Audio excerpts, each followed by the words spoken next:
தாமரை முதல்வனை ஆழிமாயனை கருமுகில் வண்ணனை கமலக்கண்ணனை திருமகள் தலைவனை தேவதேவனை இருபதம் உளரிகள் இறஞ்சி ஏத்துவாம் வசுதேவ சுதம் தேவம் கம்சச்சாணூரமர்தனம் தேவகி பரமானந்தம் கிருஷ்ணம் வந்தே ஜெகத்குரு.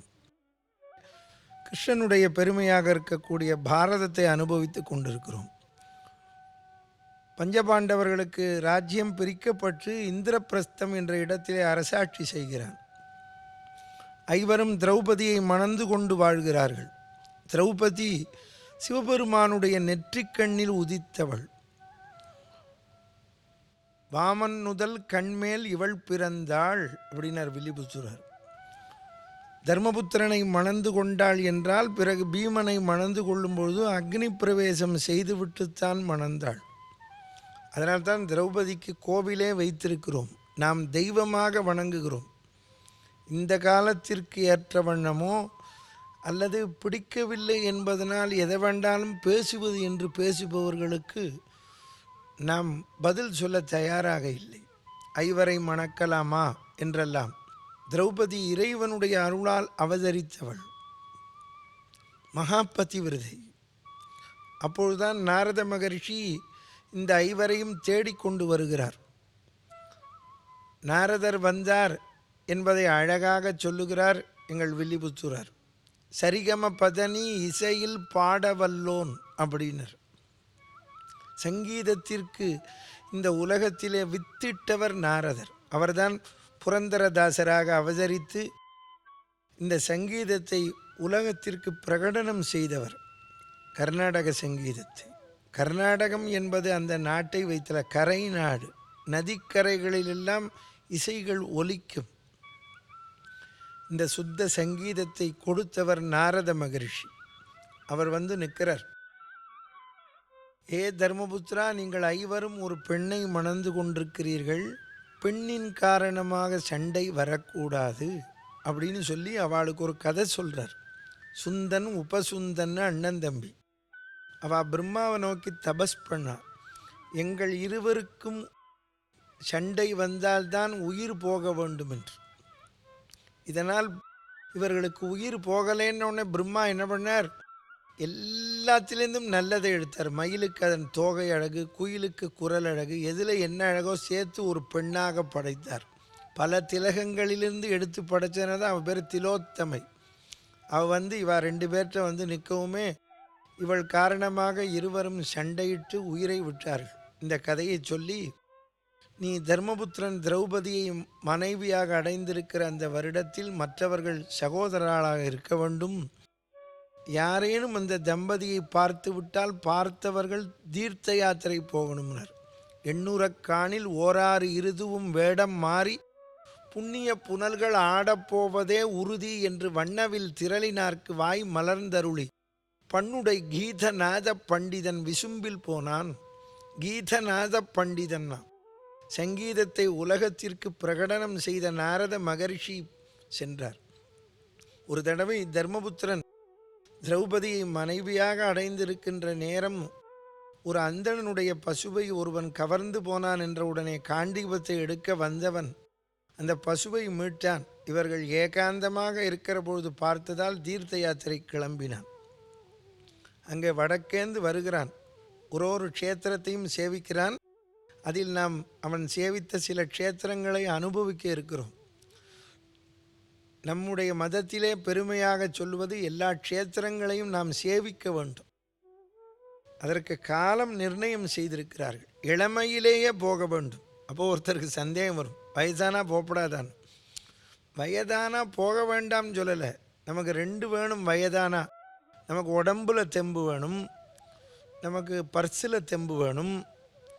இந்த ரெண்டு தெம்பு இருந்தால்தான் போக முடியும். இந்த ரெண்டு தெம்பும் இளமையில் இருக்கும். நாம் எல்லோரும் இளமையை கோட்டை விட்டுடுறோம். இளமையில் க்ஷேத்திரங்களுக்கு போனால் நம்ம இஷ்டம். நமக்கு உடம்புல தெம்பு இருக்கும். வயசாகிடுச்சுன்னா பொண்ணு மாப்பிள்ளை எதிர்பார்க்கணும், இல்லை பிள்ளை நாட்டு பொண்ணை எதிர்பார்க்கணும். இதெல்லாம் நிறைய இருக்குது. நம்ம உடம்புலையும் வியாதி வராமல் இருக்கணும். இவ்வளவு இருக்குது. அதனால்தான் சைவ சித்தாந்தத்திலே சொன்னார்கள், 8 வயசில் விளையாடுறதெல்லாம் விளையாடி முடிக்கணும், 16 வயதுக்குள் கல்வியை முடிக்கணும், 24 வயதிற்குள் திருமணம் முடிக்கணும். இதெல்லாம் சொல்லிட்டு வருது ஆம்பளைகளுக்கு. பெண்களுக்கு இதுக்குள்ளே இருக்கணும். 32 வயதுக்குள் குழந்தையை பெற வேண்டும், 40 வயதிற்குள் சம்பாத்தியம் செய்ய வேண்டும், 48 வயசுக்குள் ஸ்தலங்களை சேவிக்க வேண்டும், 56 வயதுக்குள் ஞானம் வர வேண்டும், 64வது வயதில் சாவும் வர வேண்டும் என்றார். ஓரட்டில் ஓடாத ஓட்டமும், ஈரட்டில் பெறாத கல்வியும், மூவட்டில் நடைபெறாத திருமணமும், நாலட்டில் பெறாத பிள்ளையும், ஐயட்டில் தேடாத செல்வமும், ஆறட்டில் பாராத ஸ்தலங்களும், ஏழட்டில் வாராத ஞானமும், எட்டட்டில் வாராத சாவும் சாவல்லன்னா. அதுக்காக அதுக்கு மேலே வாழப்படாதுன்னு சொல்லலை. இப்படி ஒரு நியதியையும் வைத்திருக்கிறார்கள். ஒரு க்ஷேத்திரமாக வருகிறான், காசியிலே வந்து கங்கையில் நீராடுகிறான். அங்கிருந்து திருவேங்கடம் வருகிறான். திருவேங்கடம் என்றால் திருப்பதி. திருப்பதின்னு எல்லா ஸ்தலத்துக்கும் தான் பேர். ஆனால் அதுக்கு பேர் திருவேங்கடம்.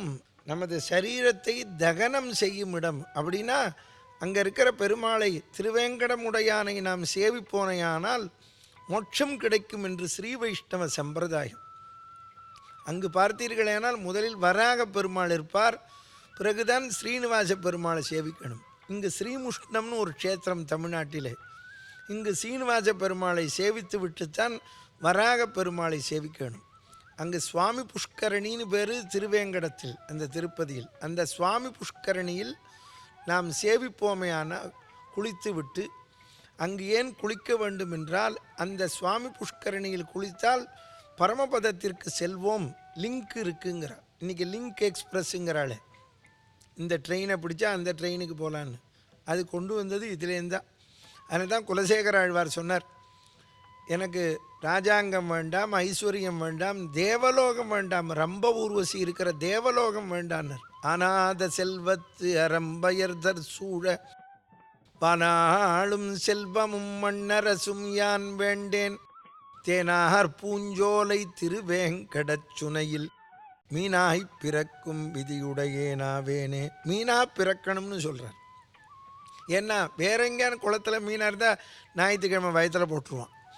திருவேங்கடத்தில் இருந்தால் ஒருத்தரும் தொடமாட்டான். அதுதான் கல்லாக இருந்தாலும் படியாக இருக்கணும்னாரு.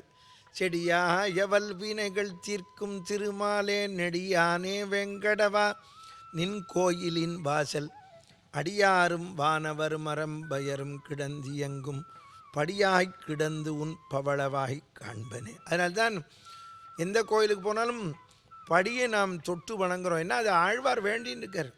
அவரை நம்ம காலால் மிதிக்கப்படாது, அதுக்காக தான் அவரை வணங்குறோம்.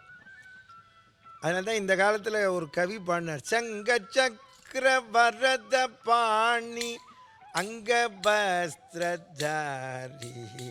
ஸ்ரீ வெங்கடேசநாதம்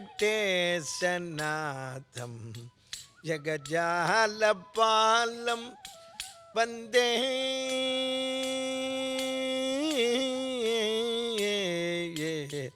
மங்கள கோவிந்த நாமஸ்மரணம் சாள கிராமம் மாலாபரணம் தகிரிவாசம் சர்வரோக நிவாரண்யம். அந்த பகவானை போய் திருப்பதியில் சேவித்தோம்னா சகல ரோகமும் போய்விடும், நம்முடைய பாபம் போகும், கடன் போகும். மங்கள கோவிந்த நாமஸ்மரணம். அங்கே எல்லாரும் கூடி கோவிந்தா கோவிந்தா என்று சொல்லுகிறார்களே, நம்முடைய பாபம் போய்விடும்.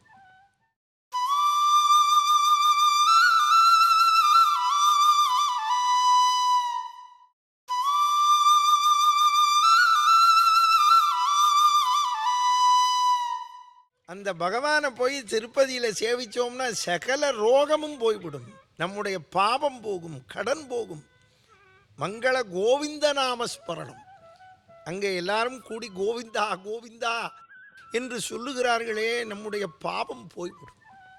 இதை பார்த்துவிட்டு இப்போது நமது மதத்தை சார்ந்தவர்கள் வெளிநாட்டிலே எங்கிருந்தாலும் கோயில்களை கட்டி வைத்திருக்கிறார்கள். அதில் என்ன வேடிக்கை என்றால், அந்த ராஜாங்கத்திலும் நமக்கு அனுமதி கொடுத்திருக்கிறார்கள் என்றால் நம்முடைய மதத்திலே இருக்கின்ற சகிப்புத்தன்மை. நாம் எல்லோரையும் கொண்டாடுவோம், எல்லாரையும் ஏற்றுக்கொள்வோம், யாரையும் நிந்திக்கின்ற வழக்கமே கிடையாது. அந்த திருவேங்கடத்தில் இருக்கிற இந்த சீனிவாச பெருமாள் அவனை வணங்கி விடுவோமே ஆனால். ஆமாம், வடவேங்கடத்தில் உறைபவன் மருகோனேன்னர் அருணகிரிநாதர். வடவேங்கடத்தில் யார் இருக்கிறார்? பெருமாள் இருக்கிறார். பாரதியார் சொன்னான், குமரி முதல் மாலவன் குன்றம் வரை. மாலவன்னா பெருமாள். அது வரைக்கும் பக்தி செலுத்தக்கூடிய இடம் என சொல்லுகிறான். அப்படி அங்கே திருவேங்கடமுடையானை சேவித்தான். பிறகு இங்கு வருகிறான். அப்பொழுது இந்த சென்னை என்பது இல்லை. ஏன்னா திருவல்லிக்கேணி அப்புறம் மகாபாரத காலத்துக்கு அப்புறம் வந்தது. இந்த மெட்ராஸ் பெரிய க்ஷேத்திரம், அது ரொம்ப பேருக்கு தெரியாது. சென்னைனா என்னவோ சாதாரண ஊர் நினச்சிட்டு இருக்கா, என்னவோ பட்டணம்னா என்னவோ இது ஏதோ வியாபார ஸ்தலம்னு. எல்லா ஊரும் இணைந்தது இந்த சென்னை மாவட்டம். பாருங்க, திருவல்லிக்கேணியை ஆழ்வார் பாடியிருக்கார், மயிலாப்பூரை நாயன்மார்கள் பாடியிருக்கார். அங்கே போய் பாருங்க, திருநின்ற ஊர் திருநீர்மலை. இப்படி இந்த கோயம்பேடுன்னு இருக்கே, அது எல்லோரும் நினச்சிருக்கா இன்னும் பஸ் ஸ்டாப்பு பஸ் ஸ்டாண்டுக்குன்னு. கோயம்பேடக்கா பசுமாடு பூஜை பண்ண இடம். அங்கே போய் பாருங்கோ, சிவன் கோயில் பெருமாள் கோயில் இருக்குது. இந்த வடபழனிங்கிறது என்ன, இங்கே ஒரு ரிஷி தபஸ் பண்ணார், முருகப்பெருமானை பார்க்க முடியலன்னு அவர் இங்கே காட்சி எடுத்தால் தான் வடபழனின்னு பேர். பக்கத்தில் சால கிராமம்னு இருக்குது. விருகம்பாக்கம் இல்லை, விருட்சம்பாக்கம், மரம் நிறைந்த இடம். அங்கே ஒரு பெருமாள் இருக்கார். ஆமாங்க, இங்கே பலசரவாக்கம்னு பேருங்க, வள்ளிசேர்பாக்கம்னு பேருங்க, முருகப்பெருமான் அங்கே இருக்கார். நிறைய சிவன் கோவில் இருக்குது. அதனால தான் வள்ளலார் சொன்னார், தர்மமிகு சென்னையினர். சென்னை பெரிய க்ஷேத்திரம், இங்கு வாசம் செய்வதற்கு நாம் கொடுத்து வைக்க வேண்டும், அப்பேற்பட்ட க்ஷேத்திரம். அதனால தான் இங்கே இப்பொழுது எல்லாமே இருக்குது. ராஜாங்கம், பெரிய பெரிய கம்பெனி, உத்தியோகம், லௌகீகம் எல்லாம் இணைஞ்சிருக்கு. இப்படி இது வழியாகத்தான் போனான் இந்த அர்ஜுனனை. திரு அகிந்திரபுரம், திருவெண்ணை நல்லூர் எல்லாம் சேவிக்கிறான். எல்லா தெய்வத்தையும் சேவித்து கொண்டு போகிறான். திருவெண்ணை நல்லூரிலே தான் சுந்தரமூர்த்தி நாயனாருக்கு காட்சி அளித்தான். நம்முடைய மதம் 6 பிரிவு இருக்கிறது. 6 பிரிவையும் நாம் கொண்டாட வேண்டும். இது உயர்ந்ததா அது தாழ்ந்ததா என்ற சர்ச்சைக்கே போக வேண்டாம். நமக்கு ஒன்றை பிடிக்கவில்லை என்றால் சொல்ல வேண்டாம், அவ்வளவுதானே. இதில் யார் உயர்ந்தவர்? 6 பிரிவு இருக்கிறது. 6 பிரிவையும் வணங்கினான் அர்ஜுனன். அதுதான் மகாபாரதத்திலே அவனுக்கு பெருமை. பிள்ளையாரே முழு முதற் கடவுள்னு வழிபடுற மதம் காணபத்திரம்னு பேர். கணபதியை சொல்லி முருகனை வழிபாடு பண்ணுறது கௌமாரம், சிவனை வழிபாடு பண்ணுறது சைவம், வைஷ்ணவனை வழிபாடு பண்ணுறது வைஷ்ணவம், சூரியனே முழு முதற் கடவுள்னு வழிபாடு பண்ணுறது சௌரம், அம்பாளையே முழு முதற் கடவுள்னு வழிபாடு பண்ணுறது சாக்தம்னு பேர். இது எல்லாம் ஆதிசங்கர பகவத்பாதர் எல்லாரையும் சொன்னார். முசாமி தீட்சர் சங்கீதத்தில் அவர் எல்லாரையும் பாடினார். அருணகிரிநாதர் பாடினார். இன்றைக்கி இருக்கிற காலகட்டத்திலே நாம் நம்முடைய மதத்திலே இருக்கிற 6 பிரிவையும் கொண்டாடணும். ஒருவருக்கொருவர் இப்படி பிரிவு பேதத்திலே இருப்போமையானால் சிரமம் வந்துவிடும். அதை உணர்ந்து சொல்லுகிறேன். இதை அர்ஜுனனிடத்திலே கற்றுக்கொள்ள வேண்டும். எல்லாரையும் கொண்டாடினான். கோயில் என்று சொன்னாலே நீங்கள் பார்க்கலாம், தமிழ் டிக்ஷனரியை எடுத்து பாருங்கள். கோயில் என்று சொன்னால் என்ன இருக்கும் என்று. கோவில் அப்படின்னு ஒரு அர்த்தம் இருக்கும், இன்னும் 2 அர்த்தம் இருக்கும். ஒன்று சிதம்பரம், இன்னொன்று ஸ்ரீரங்கம். ஏன் இப்படி வைத்தார்கள் என்றால், சிதம்பரத்துக்கு வருகிறான் நடராஜாவை சேவிக்க. இந்த சிதம்பரம் நடராஜா கோவிலை வைத்துத்தான் எல்லா சிவன் கோவிலும், ஸ்ரீரங்கம் ரங்கநாதர் கோவிலை வைத்துத்தான் எல்லா பெருமாள் கோவிலும். அதனால் கோயில் என்று சொன்னால் அதுதான். சிதம்பரத்திலே நடராஜ பெருமான். நீங்கள் இன்னொன்று தெரிந்து கொள்ள வேண்டும், சைவ சித்தாந்தம். தமிழ்நாட்டில் போய் சேவிக்கலாம். எந்த கோவிலில் போய் பாருங்கள், சிவன் கோவிலிலே நடராஜா இருப்பார். நடராஜா இல்லாத சிவங்கோவில் சிவங்கோவிலோடைய சேர்த்தி கிடையாது. நடராஜா முக்கியத்துவம். ஆமாம், அந்த நடராஜ பெருமான் இல்லையெனில் அதை நாம் ஏற்றுக்கொள்ளவே முடியாது. ஆடலரசன் அந்த நடராஜா தான் முக்கியம். சிதம்பரம், அந்த ஊருக்கு பேர் தில்லைன்னு ஒரு பேர், தில்லை. இந்த தில்லைங்கிற பதம் இருக்கே தமிழில் ஒசந்த பதம். மற்ற பதத்தை விட இதுக்கு ஒரு சிறப்பு உண்டு. எல்லா பதத்துக்கும் சிறப்பு. இங்கே பாருங்கோ, இந்த சிதம்பரத்தை போய் சேவிக்கிறோம். நான் கண்ட தில்லை, நான் கண்டது இல்லை, நான் பார்த்த தில்லை, பார்த்தது இல்லை, நான் கேட்ட தில்லை, நான் கேட்டதில்லை. அதனால் அந்த பதம் எப்படி பிரியது பாருங்க. தில்லைங்கிற புஷ்பம் விளைந்த இடம். அந்த இடத்தில் அங்கே கோவிந்தராஜாவும் படுத்து கொண்டு இருக்கிறான். வேடிக்கைக்கு ஒன்று சொல்லுவார்கள் நம்ம வீடுகளில், உங்கள் வீட்டில் ஆம்பளை ராஜாங்கமா பெண் ராஜாங்கமா அப்படின்னு கேட்குறதுக்கு உங்கள் ஊரில் உங்கள் வீட்டில் சிதம்பரமா மதுரையான்னு கேட்பா. சிதம்பரம்னா ஆம்பளை ராஜாங்கம், மதுரைனா பெண் ராஜாங்கம்னு தவறுதலாக பரப்பிவிட்டா. சிதம்பரம்னா தான் பெண் ராஜாங்கம், மதுரைனா தான் ஆண் ராஜாங்கம். என்ன சார் புதுசாக இப்படி சொல்கிறீங்களே அப்படின்னு உங்களுக்கு தோணும் கேட்குற வாழ்க்கை. சிதம்பரத்திலே நடராஜா நாட்டியம் ஆடினார். பார்வதி தேவி சிவகாமியாக இருந்து ஆடுற 2 பேருக்கும் போட்டி நடக்கிறது. கோவிந்தராஜா படுத்துன்னு இருக்கார், அவர் தான் நீதிபதியாக இருந்து பார்க்குறார். 2 பேரும் பிரச்சனை பண்ணிட்டு இருக்கிறது யார்? சகோதரியும் மாப்பிள்ளையும். 2 பேரும் நல்லா ஆடுறா, பிரமாமா ஆடுறா. இந்த சிவன் என்ன பண்ணார்? அவருக்கு பேர் பித்தன்னு பேர். பித்தா பிறை சூடி பெருமானே அருளாளான் பித்தன். அவர் என்ன பண்ணார்? இந்த பார்வதி எப்படியாவது ஜெயிக்கணும்னு தன்னுடைய காலை தூக்கிவிட்டார். ஊர்த்வ தாண்டவம்னு பேர். அவர் அப்படி காலை தூக்கின உடனே பக்கத்தில் படுத்துட்டு இருக்கிற கோவிந்தராஜா சொன்னார், பார்வதியை பார்த்து ஆட்டத்தை நிறுத்திக்கோ, மாப்பிள்ளை தோற்று போயிட்டாருன்னா. என்ன சொல்கிறேன்னார் நடராஜ பெருமான். மாப்பிள்ளை நீங்கள் காலை தூக்கினா ஜெயிச்சுள்ளான்னு ஆடினது வாஸ்தவம் தான், ஆனால் அங்கே எந்த காலை தூக்கினீர் அப்படின்னார். இடது காலை தூக்கியிருக்கார். இந்த இடது கால் இருக்கே பார்வதியோட கால். இடது பாகத்திலே இருப்பவள் பார்வதி. வாமச்சேவடி தன்னைனர் கந்தபுராணத்தில் கச்சியப்ப சிவாச்சாரியார். அதனால தான் அவர் அங்கே தோற்று போனார். அங்கே அப்போ ராஜாங்க யார்? பார்வதியோடுது. அதனால தான் மதுரையில் வந்து ஒரு தொண்டன்ட்ட சொல்லி மாற்றி ஆடி காமிச்சார். அதனால தான் மதுரையில் நடராஜ பெருமானுக்கு விசேஷம். ஆனால் இங்கே நடராஜாவுக்கு விசேஷம். காலை இந்த காலை தூக்கி ஆடினார். அழகாக அங்கே போய் அர்ஜுனன் சேவிக்கிறான். சிதம்பரத்தில் தான் நமக்கு வந்து தேவாரம் கிடைத்தது. ராஜராஜ சோழன் அந்த தேவாரத்தை எடுத்து பிரகடனம் செய்தான். பூட்டி வைத்திருந்தார்கள்.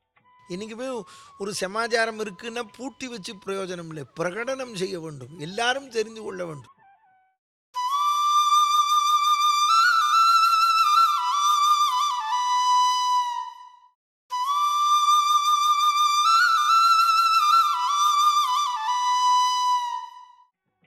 சிதம்பரத்தை பேசாதவர்கள் கிடையாது, நடராஜ பெருமானை சொல்லாத பேர் கிடையாது.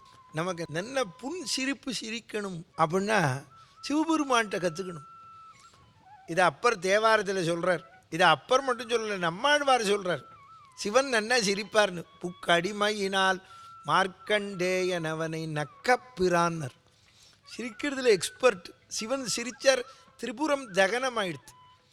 அப்பர் சொல்கிறார், குனித்த புருவமும் கொவ்வை செவ்வாயில் குமண் சிரிப்பும் பனித்த சடையும் பவளம் போல் மேனியும் பால் வெண்ணீரும் இனித்த முடைய எடுத்த பொற்பாதம் காணப்பெற்றால் மனித்த பிறவியும் வேண்டுவதே இம்மாநிலத்தே.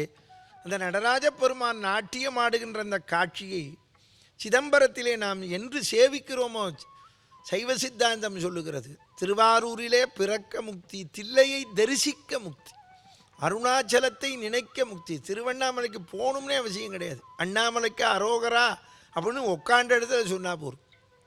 காசியில் இறக்க முக்தி. ஒருத்தன் பிறக்கிறதுக்கு முடியாது, இறக்கிறது எங்கே இறக்குறோன்னு தெரியாது. சிதம்பரத்தை தரிசிக்கலாம், அண்ணாமலையான நினைக்கலாம். ஆமாம், அண்ணாமலையை நினைத்தாலே போதும். அதுபோல் நடராஜ பெருமானை போய் சேவிக்கணும்.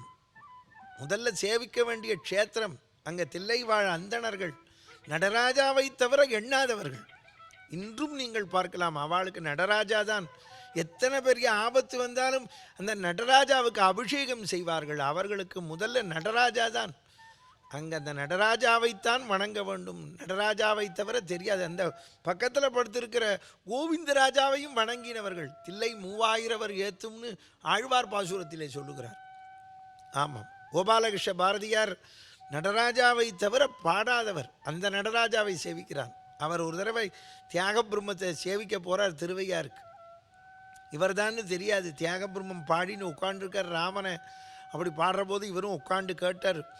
கேட்டுவிட்டு காவேரியில் போய் குளிச்சுட்டு வரார். வந்த உடனே நீங்கள் எங்கேருந்து வரேள் அப்படின்னு கேட்டார். சிதம்பரத்துலேருந்து வரேன் அப்படின்னார். அங்கே ஒரு பக்தர் கோபாலகிருஷ்ண பாரதியார்னு இருக்காரே, அவரை உங்களுக்கு தெரியுமான்னார். அரியேன் தான்னார். எங்கேருந்து? நீங்கள் நல்லா பாடுவேளாமே, நடராஜ பெருமானை பாடுங்கோ அப்படின்னார். எங்கேருந்து? அப்போ அவர் சொன்னார், இதுவரைக்கும் நான் உங்கள் பாட்டை கேட்டுருந்தேன்னு ஆபோகி ராகத்தில் கீர்த்தனை பண்ணதில்லை. இப்போ காவேரியில் போய் உங்கள் பாட்டை கேட்டவுடனே நடராஜா மேலே கீர்த்தனை பண்ணியிருக்கேன்னார். எங்கே பாடினார்? திருவையாற்றில். எங்கே அதை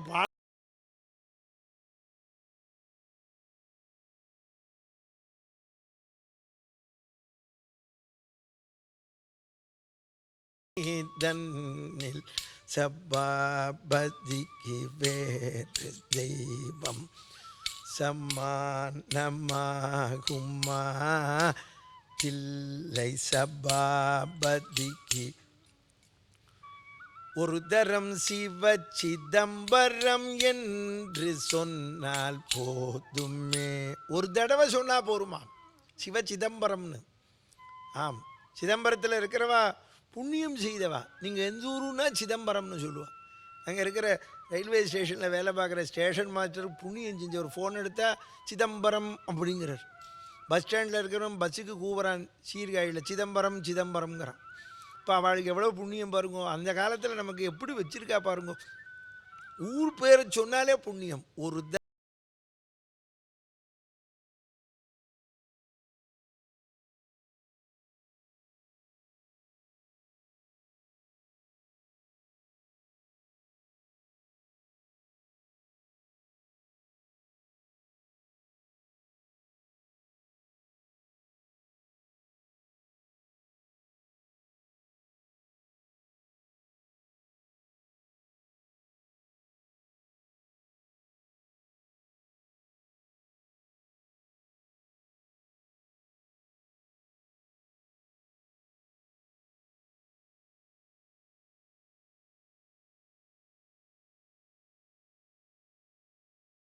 சொன்னார் நாளைக்கு போவேன் நாளைக்கு போவேன், சிதம்பரத்துக்கு நாளைக்கு போவேன் நாளைக்கு போவேன்னர்.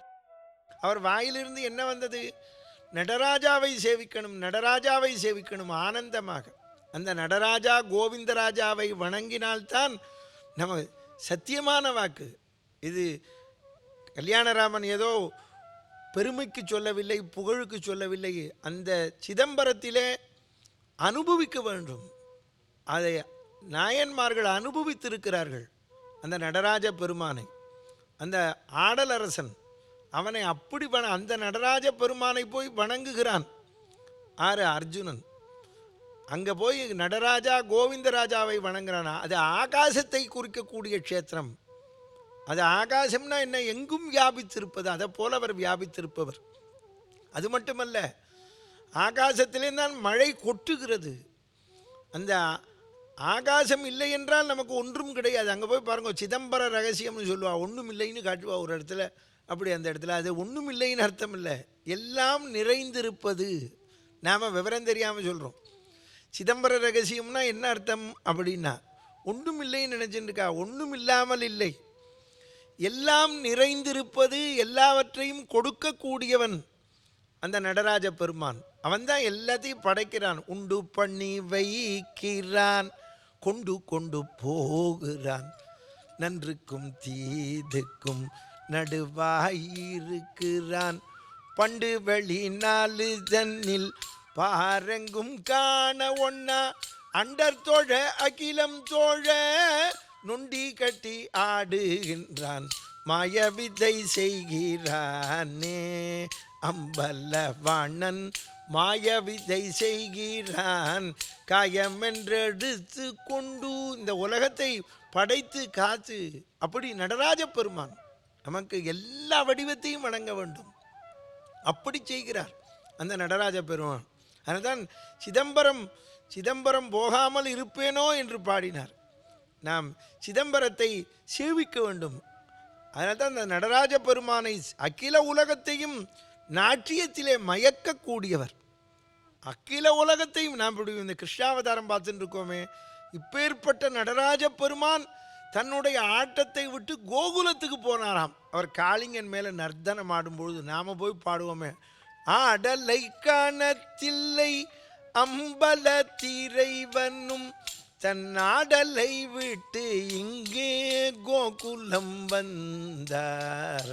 எப்படி சொல்கிறார் பாருங்க. அப்படின்னா அந்த நடராஜ பெருமானே அதுக்கு ஒருத்தர் வியாக்கியானம் சொன்னார். ஏன் கிருஷ்ணனா அவதரித்து அப்படி ஆடினான்னா, பக்கத்தில் கோவிந்தராஜாவாக இருந்து பார்த்துருந்தாரோ இல்லையோ, நாமளும் இப்படி அவதாரம் எடுத்து ஆடுவோம்னு தோணித்துன்னு வியாக்கியானத்தில் எடுத்தார்கள். அது சொல்லுகின்ற வியாக்கியானம் நியாயம்தானே. கோவிந்தராஜ பெருமான் நாமும் இவரை போல் ஆடுவோம் என்று. அதனால தான் ஒருத்தர் நன்னா பாடினா நமக்கு பாட தோணணும், ஒருத்தர் நன்னா ஆடினா நமக்கும் நான் சங்கீதம் கற்றுக்கணும் நாட்டியம் கற்றுக்கணும்னு வரணும். அதுதான் எல்லாம் வேணும். அதுதான் இந்த காலத்து கவி சொன்னான், பாடுவோர் பாடினால் ஆடத் தோன்றும்னா. அதனால தான் எல்லாமே நமக்கு வேணும், எல்லாவற்றையும் கற்றுக்கொள்ள. இதுக்கு அந்த உசந்த க்ஷேத்திரம், அங்கே சைவம் வைணம் எல்லாமே இருக்கக்கூடியது. அப்படி அந்த நடராஜ பெருமானை சேவித்து விட்டு அர்ஜுனன் ஸ்ரீரங்கம் செல்லுகிறான். அதை நாம் அனுபவிப்போம். வசுதேவ சுதம் தேவம் கம்சச்சாணூரமர்தனம் தேவகி பரமானந்தம் கிருஷ்ணம் வந்தே ஜெகத்குரும் என்று கூறி இந்த அளவில் திருநிறைவு செய்கின்றேன்.